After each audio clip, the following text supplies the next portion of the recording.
Lesti Kejora menghebohkan publik dengan melaporkan suaminya Rizky Bilar atas dugaan kasus KDRT. Semenjak saat itu, berbagai video terkait keduanya menjadi viral di media sosial. Dari mulai membahas gerak-gerik Lesti yang mulai tak bahagia dengan rumah tangganya, sampai membahas mengenai kondisi finansial dari keduanya. Saat ini viral lagi momen ketika Lesti Kejora dan Rizky Bilar membicarakan persoalan uang. Pada video tersebut tampak Rizky Bilar yang tengah bersantai di atas ranjang. Sementara Lesti Kejora duduk di samping suaminya dengan wajah serius. Sembari rebahan, Rizky Bilar mencoba membujuk Lesti Kejora. Lesti langsung menolak dan meminta Rizky Bilar untuk lebih hemat dan hati-hati. Ia pun menyebut keperluan keduanya untuk menabung. Lesti terlihat mengucapkan istighfar sembari memberikan nasihat ke Rizky Bilar. Ia mengingatkan bahwa Rizky Bilar saat ini sudah menikah demi bisa menyalurkan hobinya. Rizky menggunakan anak sebagai alasan untuk merayu Lesti Kejora.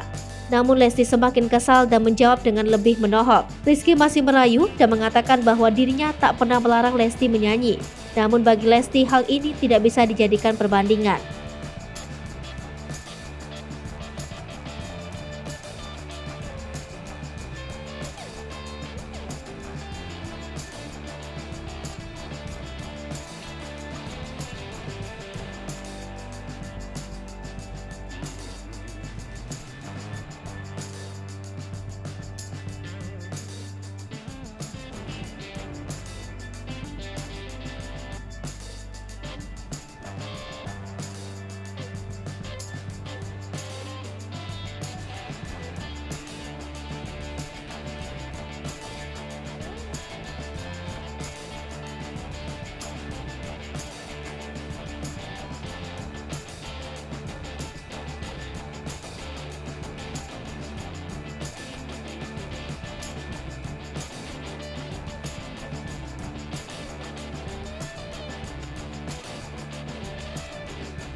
Hai pemirsa Sri Popo TV, jangan lupa komen, like, dan subscribe, serta tonton terus